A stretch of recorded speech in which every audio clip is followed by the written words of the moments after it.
Okay. So I get a lot of, and I'm glad that folks ask, where do you start? I had to give you some foundation of why I had to approach doing, just I've always been wanting to be in the trading zone. When I say trading or investment, I remember trying to get a Series 7 license back in '88. Ended up getting a degree as an architectural draftsman and working and being an acoustician and designing recording studios, stuff like that. Back in '80, I think it was around '88. Decided to get my degree over there, but never lost the passion for making money, or at least holding on to it. It's always good, let me before I get started on where to start, or just my ideas. These are just ideas. If you guys can run with them, take them, and there's a gangload of information out there, and hopefully there's, one thing I gotta step back.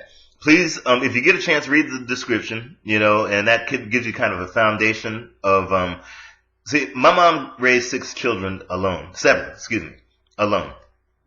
And my older brother, he left the house kind of early, but, she raised us and she taught us so much. And we're talking, early 70s, late 60s, early 70s.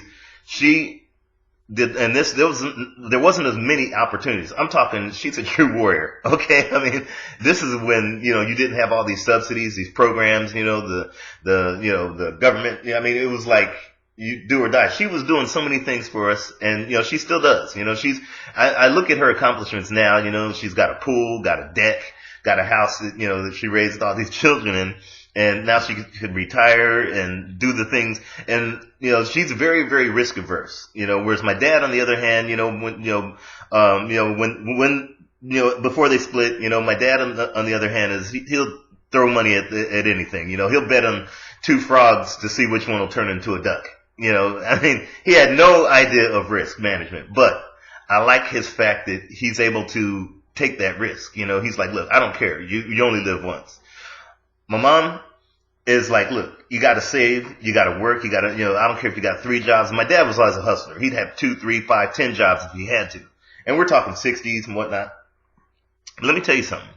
One thing that my mom did is she taught us the value of hustling. Okay, and not just the, like brothers in the street, oh man, we hustling, we struggling. No, you're talking about a young woman with 6 kids, or 7 actually. She had 6 and 1 on the way, but in the 70s, no place to stay, no food, and literally she kicked ass. Excuse my language, but baby girl kicks. Okay, she knew what she was doing, and to raise successful children. I always say that, if it weren't for both her and my dad, I wouldn't have been able to do the things I did. And I mean, literally, I do travel 56 to 60 countries a year. And, for the last 20 years, I've filled up maybe 4 passports, with extra pages and, been able to do what I got, but that is a holdover to what they teach us, The reason I put that in the description, because that's kind of my way of saying, hey, maybe there's some like my mom out there that have young folks or brothers or sisters or, stuff like that, younger brothers, sisters out there that might be able to get just a little bit of, it's just paying it forward. Just saying, hey, this is what happened to some guy. I'm paying it forward. Hey, it might help you. It might not. As long as it helps you and it don't hurt you, hey, use it, make your billions.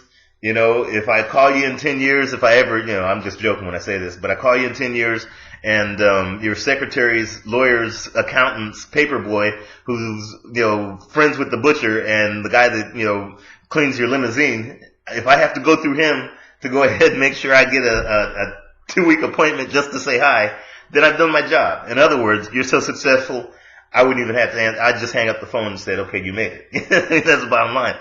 That's how we, hopefully folks start thinking, because I've seen it happen to too many other folks. And we're talking folks that are on the other side of the fence, the other side of the ethnic border, the other side of the, I've seen it happen so many times where I'm like, this dude is making gangloads of cash. And he's using those same principles. So it took years to kind of kick in. Brothers, we, at the very last minute, a lot of us are, oh yeah, that's right.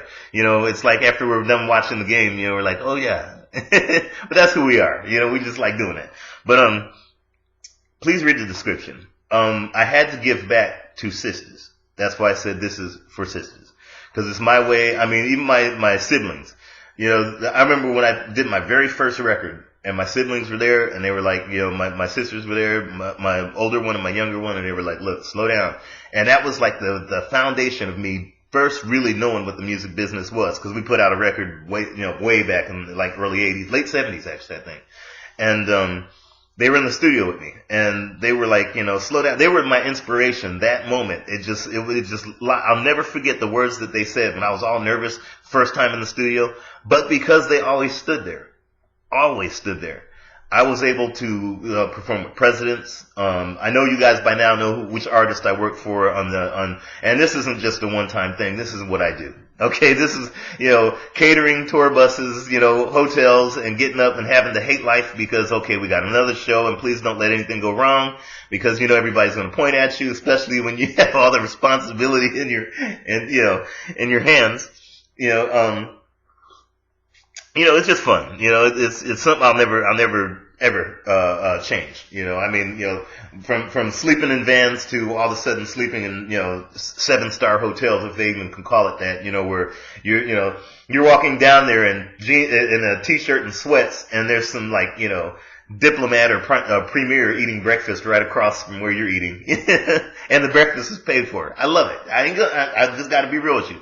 I love it. You know, I ran into so many celebrities, actors, and, you know, and restaurants most folks can't even think about paying for. You know, and, you know, I remember in India, Richard Branson was sitting right behind us, and he was at his table, and a bunch of us road guys were at one table. It is the way it is. You know, ain't bragging. It's funny from a guy that, you know, used to go ahead and, you know, sleep underneath mixer boards and in studios, and, you know, just trying to, you know, make $50 one day, that kind of thing. Anyways, this is for sisters. I just had to tell you guys that. It's my way of giving back. I've got other groups and forums for brothers. It seems that sisters have always had more interest, because my older and my younger sisters always had more interest in things. And, you know, irrespective of what a lot of, you know, I know there's a lot of crazy misogynists out there, but sisters always got our back one way or the other. And it's just my way of saying thanks. You know, hopefully this stuff helps you and it doesn't hurt you. If you can grab this and run, you know, the football to the touchdown, 10 miles, you know, 90% of the folks on Facebook you never meet, or any social media or YouTube or whatever. Cool. But if what you can do has just, you know, can help that one individual, hey, cool. Use it, move on. That's how it is. So please read the description. This is sisters. You know, it's my way. It's like I'm talking to my older sister or my younger sister. You know, it's like saying, here, grab this. You know, and I'm gonna tell you something. I'm a big practical joker. They could tell you. I've always gotten in trouble. All three of them have physically harmed me for the practical jokes I used to do on them. You know, I mean, literally, I've got scars from various, like, don't you ever do that again moments. Let me tell you guys what I did real quick. This is how a practical joker I am. You know, and I know you guys have brothers that are like that. I remember we were coming from a gig, because we had a family band back in the 80s, and we were, you know, like one of the bigger bands, you know, just trying to make money in hotels and whatnot. And we were coming back from like a ski gig. We were in this one gig in Colorado, and it was like real, we just got done. It's 2 a.m. and, you know, my mom is in the back and my sisters were in the back, and they were all sleeping, you know, and the car was warm. It was very cold outside. You know, this is, you know, middle of winter. I'll never forget this. And it was really cold, outside, you know, so of course you got the windows up and the heat, but I was falling asleep. You know, I had to drive back, because there ain't no way I'm going to have my mom or my sisters drive back late at night from a gig. I don't care how tired I am. But I was just like dead tired. I'm like, man, I gotta pull the window down. And, it was like, you know, brothers know better than to do something that stupid. When sisters say, don't do this, you know, you just don't do it. You do something wrong and you will hear about it, you know. And I heard about it the wrong way, but my practical joker came in, you know, that guy with the pitchfork. And see, most people have a pitchfork and an angel with a halo on their shoulders. I have nothing but I got a whole gangload of guys with pitchforks. Okay, they're like, look, man, the dude with the little halo and stuff, you know, the little conscious, they threw him out. You know, he's sitting there. They closed the door on him, and I said, okay, guys, what are we gonna do? And so what I did is I said, okay, and I learned this from another guy. He says, man, this is one of the best jokes you could do. I don't advise brothers to do this. But anyways, I'm sitting here with, the two guys, the two guys at Pitchforks and, on my shoulders. And I said, so what I did is it was in the middle of winter and they were sleeping peacefully. I'm talking sugar plums dancing in their heads, 3 turtle doves, 8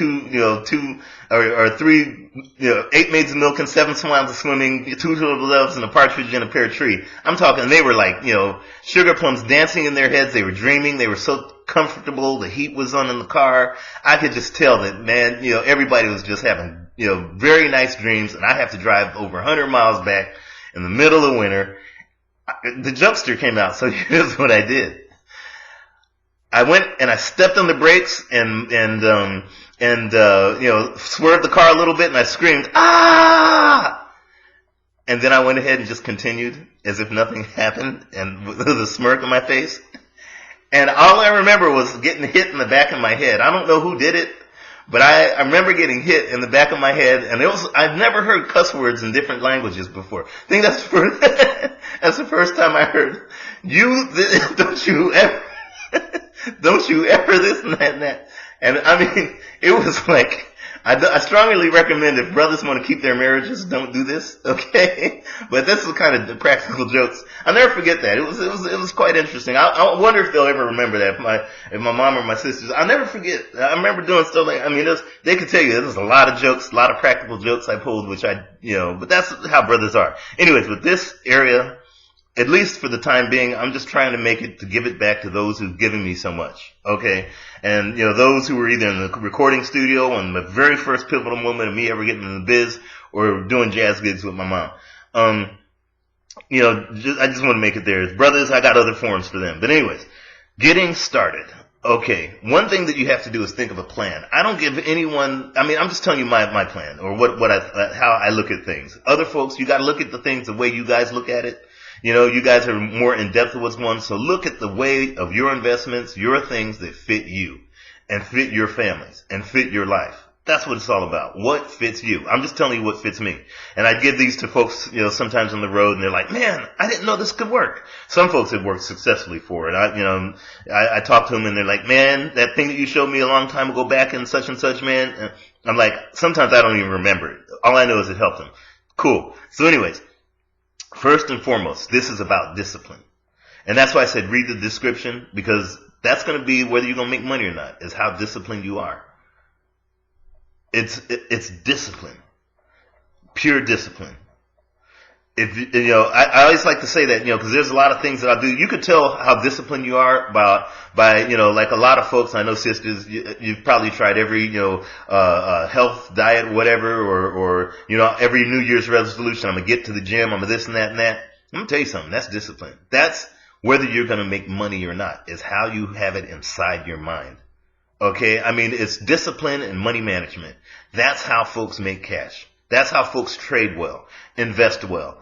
But it's real hard for us to do that because of emotions. And I'll get more into stuff like that and why I watch Discovery Channel and stuff like that. Because animals are the most disciplined creatures. They have a certain way that they have to hunt. And if they change it, they ain't eating. Well, it's no different in anything in life, business or whatever. Discipline, discipline, discipline, and money management. And just really having, it's an old statement that we learned, and those of us who are conscious and whatnot, is ancient Kemet, know thyself. If you know who you are, and I'm really honest with who you are and what you do, especially when you say, okay, New Year's resolution, I'm going to hit the gym, I'm going to go in the juice fest, and I'm going to, this and that and that. And, 6 months later, you're like, oh man, I know I messed up my this and I messed up my, there was a sister one time that had a 52-week challenge, money challenge. And I was so proud of her, but within like 3 weeks, she broke the money challenge. It's like discipline. I know it hurts sometimes, but once you get down into that, it's almost like those animals in Discovery Channel. At the end of the game, and it's, and discipline is having a long-term mindset. I'm not saying 20, 50, 60 years. I'm talking about not wanting the immediate. Knowing that the immediate the decisions you make will affect the long term of what you have to do. So anyways, what I got started was I developed this thing years ago, and now it's floating around the web. I've never seen it before. I'm talking about at least 10, 12 years ago. I developed this thing called the Cube. Now I see it floating around the web. Hey, so be it. Guys use it. Whoever uses it, make it yours and make it work. but I developed called the cube. I'm going to do this. I'm trying to draw it with my fingers, so it might come out a little crazy. The cube. And what the cube is it's a three-dimensional look on how I like to look at assets or whatever it is. The cube is like a Rubik's Cube. Okay? I'm trying to do this, so hopefully it works. Yep, it'll work. Okay. And think of a cube as, you got this little Rubik's Cube, and, let's see. Maybe I might need some more room, so I'm going to make it smaller. Okay.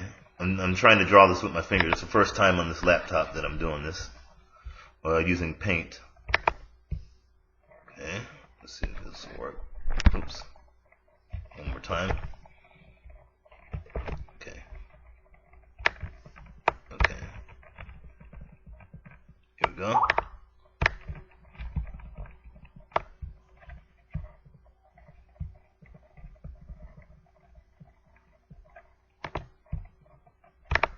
Alright.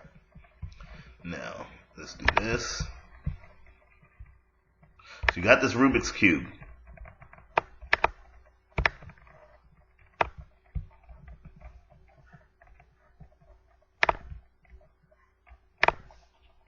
Okay, this is going to take a minute. And what it is this Rubik's Cube is how I look at things, okay? When I said about discipline, it's about having a plan. And what I did, this is going to be a really bad version of a Rubik's Cube, but at least it'll give you kind of an idea, is when you have a plan, and I'm going to get into the how to do the investments, but if without a plan, I always tell folks, whatever you do in life, when it comes to money, when it comes to, whatever it is, some folks use, will use it for, business relationships. Some folks will use the cube for, vacations. Some folks will use the cube for, artistic endeavors. It doesn't matter what you use it for.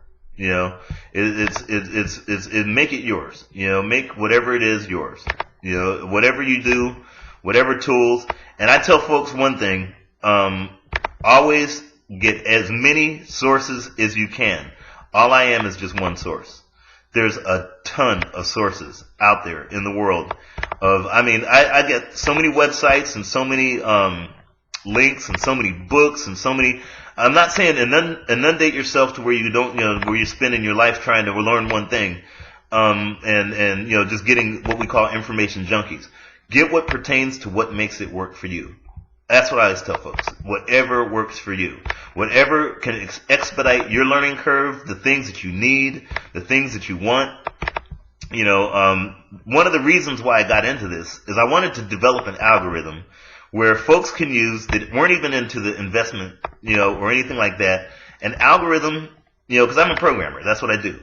That where, folks can, make money on a consistent basis. And when I say folks in particular, I'm talking those that look like my mom, can make money and raise families and not have to worry about sending, Ray Ray or Tashawn to the military, or that way you have your own schools, so, you're not worried about some so-called teacher that's out there telling you, that Rashida or, Tamika is doing bad in school and she's smart as all else. It's just because, folks don't realize that, students are the reflection of how good a teacher teaches.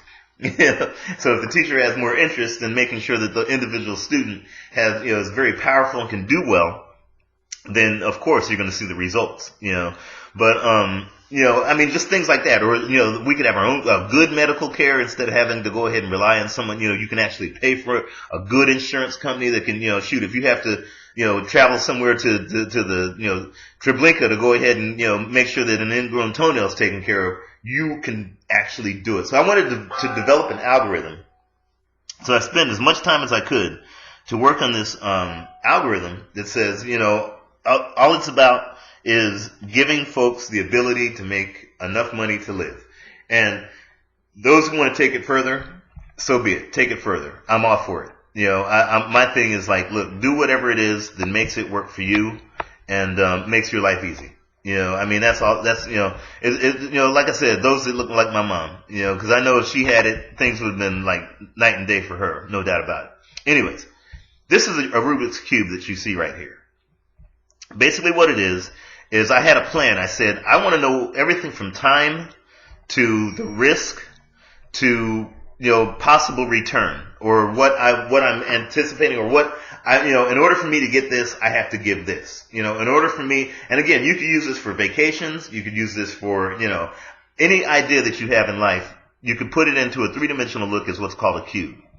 Now from left to right, this right here is considered our time frame. That's my little arrow. You know, let me just give a better arrow. My drawings are going to be terrible, but, you know, it's the best I can do for this, you know. So this right here, you know, is going to be our time frame, okay? So we'll put a T right here, okay? That's our time frame from left to right. This will be the short time. This is the medium time frame. And this is the long term. And your short-term decisions make your long-term horizon. Your medium term is, you know, where you exist. And if anybody that saw the video earlier about the guy that I had talked about, the production manager, I still know him real well, who,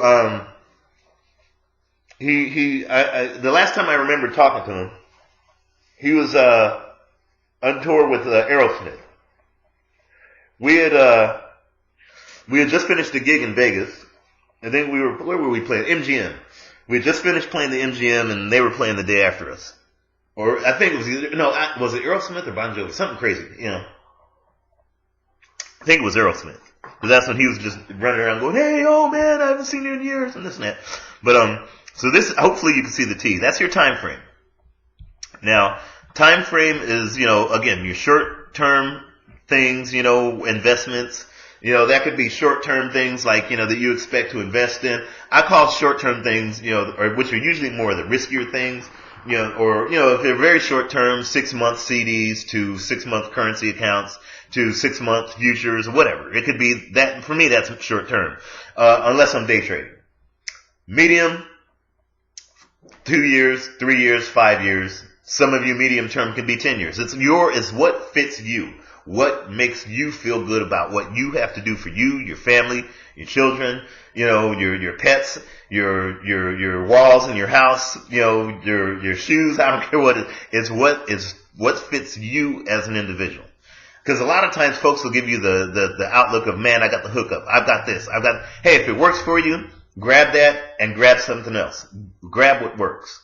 What makes good for you. A lot of times I don't like to go with hookups and I got the sure thing and I've got the, you know, the automated robotic this and that. Even though I develop algorithms and what can be automated, I like to look at the risk to reward before, you know, because a lot of our folk, you know, we jump to the things of the Holy Grail. The Holy Grail is what's in between your ears. The decisions you make for your own risk analysis that makes your life comfortable so you're not up every night, you know, losing sleep, worrying about this, worrying about a trade or an investment, worried about, you know, when you can sleep good at night and you know you've made good decisions. If those decisions don't work, at least you've analyzed your risk. You've analyzed your time frame. You've analyzed what's the possibility outlook of what you're getting. So it all starts here. I'm giving you this the basics because a lot of times folks want to run directly to the, directly to, okay, show me how to invest. Show me how to trade. Show me this. I'm telling you, I've seen too many people lose money that way. So why am I going to continue that? I want to give you the foundation. Then I'm going to give you, you know, what it takes. And the things that it takes is not what you think it takes. So that's time frame with the little T. Then this is your risk with the little, I'm going to make a little arrow here. You know, this will be our risk. And risk is from low risk. So we're going to say low risk right here. Kind of a medium term risk. And this is the high risk. This is things that, you know, if you see this, you know, it's like somebody saying, we're going to give you you just won the lotto and the next day they want you to bungee jump into a volcano. That's a high risk, but you'll get, you know, 10 times as much as you had on the, that you made in the lotto. So say you won the Powerball, and they'll say, now we're going to give you 10 times the Powerball. All we need you to do is just, you're going to make it. You're going to be okay. We really believe in you. We just need you to bungee jump into this active volcano. Don't worry about it. We got your back. Yo, dog, I got your back, yo. I know you can do it. I ain't hating on you. Just bungee jump into this volcano. You'll be okay. Believe me. You know I'm being facetious, but I'm just trying to tell you that's high risk. Now, I don't know how many of y'all sisters want to bungee jump into a live volcano. I'll probably do it. That's just me. Because, hey, 10 times the amount, I only live once. Put me on the heat suit or whatever, and if it snaps, hey, so be it. But I'm pretty sure the vast majority of it, folks I know, and especially those of us who don't even like to go to horror movies. I like horror movies, by the way. But, I don't think that they'll take that kind of risk. Well, that's what I'm talking about. High risk. Low risk is like, okay, it's like somebody saying, okay, I'm going to go ahead and lend my cousin Ray $5. I know I'm not going to get it back. Okay. Cause I know he's going to go out there and he's bought 10 PlayStations, and I know I'm not going to give that.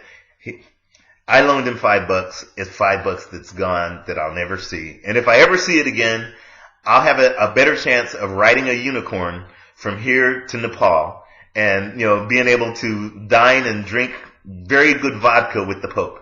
I'm just telling you, that is very, very low risk. I know it's never going to happen. Things that I know that is very low risk. Now, from front to back, the cubes from front to back represent the probabilities. Sometimes folks say expectation, but I don't like to expect. I just want to say things that are probabilities, things that are possible, which means that if I'm going to put something out, a return, what I'm thinking the return might be. So it's really this area right here, and we'll do it from here, so that way we'll do it from up here, so that way we don't get, things too confusing. Hopefully I didn't confuse you by now, especially with the stories, because I'm a storyteller. I used to tell my daughter all kinds of stories. I'm like Mr. Story. Everything had a moral to it, and had a get rid of that, make this a better arrow. Everything had, conclusion, and this is why you don't do this, because there's a moral to the story is this. So we're gonna go, this right here is our short, or I should say lower expectations, or lower return, medium return, and this right here we'll call this in the back the Holy Grail, which is the highest return of all. So, any cube from left to right is your time frame. Any cube from front to back is what your possibility of return is. That's just the possibility of return. We'll just put a possibility of return. So we're not saying the expectation, because when we expect, sisters, y'all know when you expect a brother to call you and he doesn't. I live around women, and I know that even when you say, I'm going to do something, and anything can happen. I mean, he promised that he would call at 8 o'clock, but right now he's in, some Syrians, abducted him, and he's having a fight with, early Arnold Schwarzenegger to go ahead and save the world. And, he's out there, he got abducted, and he's got to fight through that, and they all have Confederate flags, and he's they're doing a mission impossible, and, he's trying to save the earth because, some individual has they're at the CERN reactor, and your brother, your husband, your brother, your father, your boyfriend, whatever, is fighting, but you said, hey, he's gonna call you at 8, okay? That brother said 8, and it's like 8:03, and I know y'all are like, wait a minute. But he's trying to save the world right now. That does not matter, okay? It's 8:03:50, and it's 8:04, and it's like, look, man, he didn't call. I got some questions. Why are you not calling at 8:04? But the thing is he's out there. I'm being completely facetious. What I'm trying to tell you is that expectation. Drop that. If you want to make anything an investment, I'm going to be serious with you. It's about the possibility or the probability of return. Do not expect 8:05, 8:04. Just say it's a probability. All the perils that your husband, your boyfriend, or whatever is going through, whatever the stuff folks are going through to try to go ahead and make things work, that's what the markets are. Not saying that that's the case. I'm just saying that, there's just a probability that you might get that. So when we start to expect things, we get disappointed. Because at 8:10, when he's in tatters, and you can tell it's like he's walked through that volcano that somebody bungee jumped in, and he finally saved the world from the CERN reactor exploding, and it's 8:10, and he's got what's left of flowers that he was bringing you for your birthday or your anniversary, and all you see is one flower and a bunch of burnt stems, but he's like, I finally got it to you. I got it to you. What I had to go through to get this to you. I know I had to fight off ISIS and the Confederate flag wearing, but I got this. And you see the little flower kind of like bend to and it's 8:10. I'm being facetious. I'm just trying to tell you, it's about probability of return. Don't try to expect. I'm just telling you that because I've seen too many people get hurt by investments, by expectation, by why didn't you call it 8? I thought it was gonna. It had to. When you have that, I'm gonna tell you, disappointment is an understatement. Okay, it's when you're talking with money, it becomes not only an understatement. It's like so underneath. It's on like they say, you dig and you get to China. Disappointment's on the other side of China. It's like in the atmosphere on the Chinese side of the world. Okay, probability of return. This is where I start. I look at the cube as a way of where things the probability of things. So from left to right, short, medium, and long time frame, front to back, low, medium, and high probability of return, risk. This is what you know, low, medium, high risk. The only thing you know about investments, whether it's your vacation, whether it's money, whether it's anything, your business, when I look at it in like terms of financial investments. I look at this and I say, and this is something I developed, I'm telling you, I have never seen it before until I said, I was working with a Rubik's Cube and I said, I wonder if I could use this. And, that's the first time I ever did that was, at least a decade, maybe 15 years ago or something. And I said, this would be cool. Maybe some guy in Ukraine was doing the same thing. I don't care. This is just something I had done for myself. And I said, well, I might as well share. The only things you know about financial investments is the two things, the time frame and the risk. If you can control that, or at least have an idea, this right here will help you, which is the front to back, the low, medium, and high return. So, short range term, and this is just a plan. This is just a plan. We're going to get more to the psychology of it later on. I'll do a video on that, psychology and money management. When you have those, it doesn't matter what you do. You can have the lowest risk, lowest return, longest time frame stuff and still do well. It's just you've analyzed your risk for you and maximized your risk for you, and the returns took care of themselves. Short term. Like I said, I do a lot of day trading. I do a lot of swing trading. I do even a lot of scalping markets and stuff like that, which is really short term. I also have stuff that's out there for only 6 months, CDs, money markets, little things like that. That's short term, but that is very low risk. So I would feel that like, the very short term, bank CDs, money markets, that would be low risk. So it's on the bottom short term. Some of them might be the bottom long term. Might be 10 years, like a bond or something, or, people had savings bonds. That's low risk, longer return, because it's like in the 10-year. Medium return could be anything in between. Medium risk, of course, would be, maybe you have a 401k that has some stocks in it that are, kind of like your, what they call, your Procter & Gamble's or something like that, or something, and sometimes that could be higher risk. But, you're looking at 401k, you're looking at retirement, that's long, so that would be in this right here. And I'll put a green circle right here. So that would be, like, this would be your longer, your longer return type of thing. You're looking at, 401k, something of that nature. So it's not really anything that, that you're really like, you're just going to sit and wait. And, hopefully most folks don't do it. They're very vigilant about their finances and about their standing in life. You could say a medium risk would be something, maybe an options account, or something like that, where, or more actively traded 401k or something that's medium term. Maybe you have stocks that you trade on a, not, very, medium, it's not something that you're like, like expecting for 20 years, 10 years, maybe 5 years, So that would be medium risk, not return, medium risk, That would go in that circle. Now, remember, front to back. We also have to consider front to back. So, if you have say a low return, something low return that's high risk, that's, medium time frame, I hope I'm not confusing, but just think about it. It would go in this circle right here. Why? Because from front to back, you have a low return. It's a very high risk because it's on this higher cube or this higher level, and it's medium time frame. So you have to realize that, hey, I've got something that's not going to pay me a lot. It's a serious risk. But I know that I'm expecting that risk for maybe a 5-year time frame, which is my medium time frame.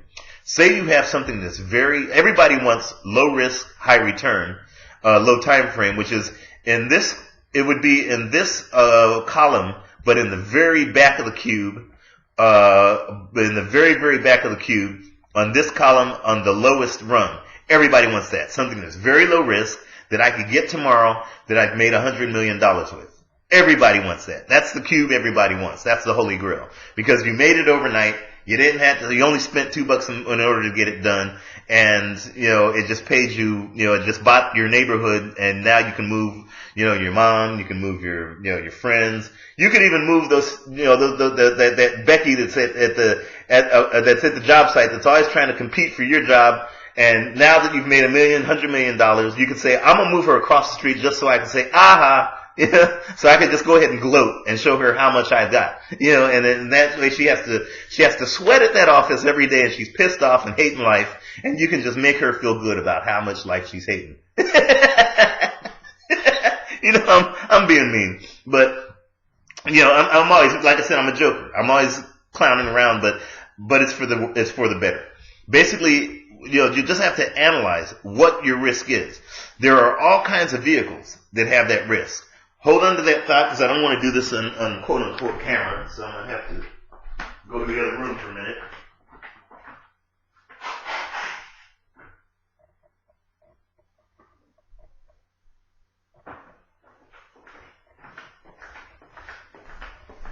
Okay, I don't like blowing my nose on camera. But anyways, so the thing is, somebody that you know that you're at the job site and you can't stand, or at the supermarket and you just can't stand that person, and you just want to gloat and say, look, I just won the lottery and made $200 million, and I'm gonna buy a house across the street so you can just see how well I'm doing. So I can just say, look, aha. Well, that's that back corner, in the very, very back corner. It's the Holy Grail. It's that elusive unicorn. It's that apparition, that thing that pot of gold that even the Lucky Charms leprechaun said, hey man, if you find it, let me know, and hey, yeah, you're my dog. you my homie. What's up, dog? What's up, homie? Yeah, you're gonna see the Lucky Charms leprechaun. He's gonna be all, he's gonna have his gear on. He'll probably get some Yeezy duck boots. He'll be like, look man, you found that gold we've been looking for like 2,000 years. That's that back. I'm not saying it doesn't exist, but I'm saying that if you manage your risk just right, you can make it happen for you. That's all that's why I've been developing algorithms, because I want to manage my risk. It's about when you manage this column right here, you manage this, and you are aware of this. This will take care of itself. It's that simple. Now, there are what we call vehicles that make it happen. Let me see if I can, let me see if I can undo that. I guess not. Okay. Let's see. I was trying to undo. Let's see. Is that undo? Yeah. Oops. No, I guess not. So, anyways, let's see. Probability. Let me get back to my probability of return. I just messed that up, but I don't care. I hope I'm not confusing you too much, but the reason I'm giving you this is I'm giving you the idea of, that's how I look at investments. I look at them because, for instance, over here could be real estate. This Let me give a circle right here. This could be real estate. Okay. Why? Because it's a very long term. It's in the long term column going from, this column right here. It's a long term, it's a medium risk. Okay. And you have a better return. You might have cause it's in the back, which is a high return. This guy right here, so it's a higher return, so you might have, that might be real estate, or it might be gold, or it might be, it could be anything that, that has that ability to, to give you that return, and that's what, that's how I look at the cube. I like to look at, and I have a thing called Dominoes, which is for project management, and another called Solitaire, which I think you guys are going to love, and that's especially because sisters you guys are very, very logical. I'm a brother. I'm a man. The only logic I have is when I don't want to look at directions. You can tell a true brother because he will not even use his GPS. Because the thing is we'll be like, look, I already know how to get it. Don't bother me. I know how to get there. And we're driving all over the place, and we finally get there, and it's like, see, I told you. That's who we are. We like to tell the world, see, I told you. Brothers, that's why I'm gonna stick to my guns, and I'm gonna stand up for the brothers in this one. We are the world's see, I told you ologist. Okay? Even when we're wrong. And, sisters give us that look like, I'm not going to tell you that you were wrong. You just give us that look, and it's kind of a smile. You guys are so cute when you do it. It's like that smile of, okay, all right, yeah, you did all right. You were right. Okay. And we know full well that we just, did a whole tank of gas to try to find the store across the street because we didn't want to look at the GPS. But I'm a brother. I'm a see, I told you ologist. Let me tell you something, sisters. You will lose money with see, I told you. If you're investing, trading, or anything else, see, I told you does not fit in the equation. See, I told you and I was right does not fit in the equation. What fits in the equation? Money management and discipline. Being very objective. Managing the risk. Being aware of your time frame. And the rest will take care of itself. And when I say that, is you'll start to, some folks won't trade markets. Some folks won't do real estate. Some folks won't do gold. I want to fill up my cube with everything. I'm looking right now at possible real estate situation, so I can go ahead and have another place in the Midwest, so that way I'm not just living on the, I don't like cold, so that's why I lived in, California. But a place where I can say, okay, I have a Midwest place and that'll be my long-term outlook. I have metals. Stuff I bought back in 2003, 2007. I love trading markets, just because it's challenging. And if you're a successful trader and it's not about making money, it's about making your mind. Because I know a lot of guys that did like, $2 or $3 million, and all of a sudden they were like, 2 weeks later, they're like, look, man, hey, I need to, come on, let's go get something to eat. And they know you're paying the bill. It's about your mind. It's about who you are. And when you start to know who you are and you become disciplined, then you're not worried about those New Year's resolutions. That I've got to lose 20 pounds or I've got to this and that. That happens because you're so disciplined. Because you have made a concerted effort to be disciplined. And everything, you've managed your risk. You've managed your outlook in time. Everything, it works itself. I can't stress that enough. So anyways, I'm gonna get more into, psychology, because there are ways of to fill up this cube. I trade everything. I invest in everything. I got stocks.